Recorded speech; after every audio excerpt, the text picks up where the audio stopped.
بسم اللہ الرحمن الرحیم۔ یونیورسل انگماز کے معزز ناظرین، اس کرۂ ارض میں بہت سے ایسے اسرار پوشیدہ ہیں جو انسانی عقل کی سمجھ میں نہیں آتے۔ اگرچہ آج سائنس اپنی ترقی کی معراج پر ہے، مگر پھر بھی بہت سی چیزیں آج بھی سربستہ راز ہیں، اور جب کوئی چیز انسانی دماغ کی سمجھ میں نہیں آتی تو اس کو عجوبے کا نام دے دیا جاتا ہے۔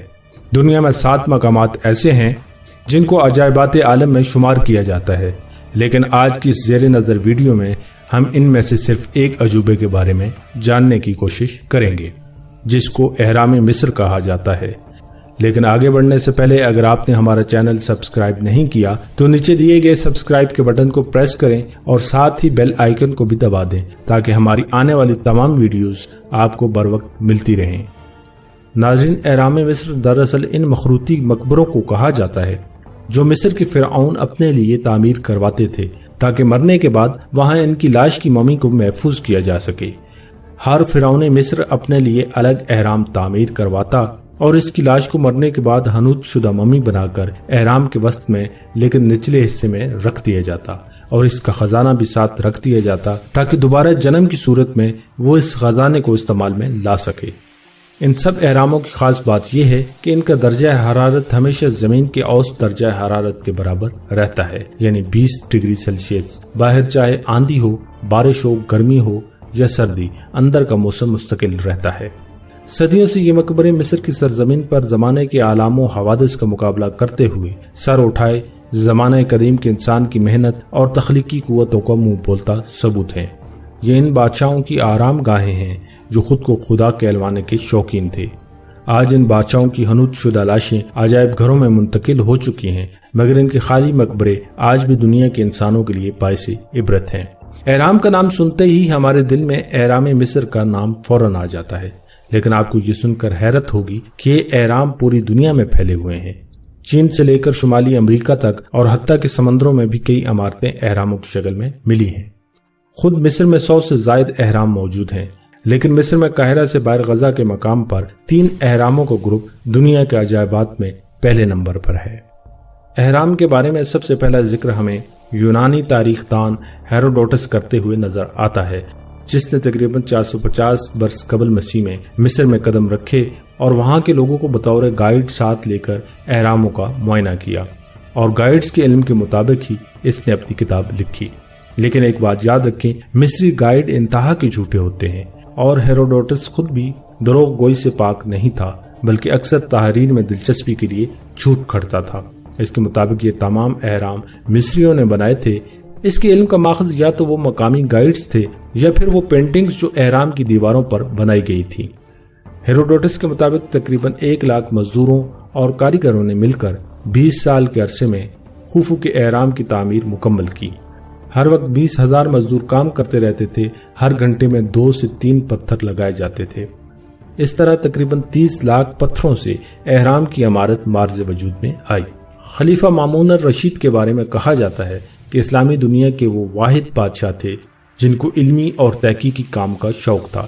اس وقت مصر اسلامی دنیا کے سامنے سرنگیں ہو چکا تھا جب خلیفہ کو کچھ عجیب و غریب عمارات کا پتہ چلا، اور اس کے ساتھ یہ بھی کہ اس میں مصری بادشاہوں کو اپنے خزانے کے ساتھ دفنایا گیا ہے۔ مامون الرشید اپنے ساتھ سینکڑوں تحقیق کاروں کو لے کر نکلا اور اہرام مصر کے قریب پڑاؤ ڈالا۔ ان کو سخت مایوسی اس وقت ہوئی جب ان کو اہرام میں داخل ہونے کا کوئی راستہ نہ ملا۔ آخرکار خلیفہ نے اہرام کو توڑ کر راستہ بنانے کا حکم دیا۔ اہرام اتنا مضبوط تھا کہ اس پر کوئی بھی چیز اثر نہیں کر رہی تھی۔ پھر انہوں نے یہ طریقہ نکالا کہ پتھروں کو پہلے گرم کرتے اور پھر اس کے اوپر ٹھنڈا پانی ڈال دیتے، جس سے پتھر تڑک جاتے اور ایک روز 1 فٹ کے حساب سے روز آگے بڑھنے کا راستہ بنانے لگے۔ آخرکار ان کی پہنچ کوئن چیمبر اور کنگ چیمبر تک ہوئی۔ یہاں خزانہ تو دور، کوئی لاش بھی نہیں تھی۔ مامون رشید دل برداشتہ ہو کر وہاں سے چلا گیا اور سارا کام وہیں پڑا رہ گیا۔ مقامی آبادی جو پہلے توہم پرستی کی وجہ سے اہرام کے قریب نہیں جاتی تھی، انہوں نے جب دیکھا کہ کئی مہینوں سے پڑاؤ ڈالے ہوئے بادشاہ کو کوئی اثر نہیں ہوا تو ان کا ڈر خوف ختم ہو گیا، اور پھر اہرام کے اوپر لگے ہوئے روغنی ٹائلوں کو بھی اتار لیا گیا اور لوٹ مار کا ایک بازار سرگرم ہوا۔ اگر کوئی ثبوت اہراموں کے اندر بچا بھی تھا تو اس کو بھی لوٹ لیا گیا۔ نیپولین بوناپارٹ نے اہراموں کی شہرت سن رکھی تھی۔ اس نے مصر پر حملہ کر کے غزہ پر قبضہ کر لیا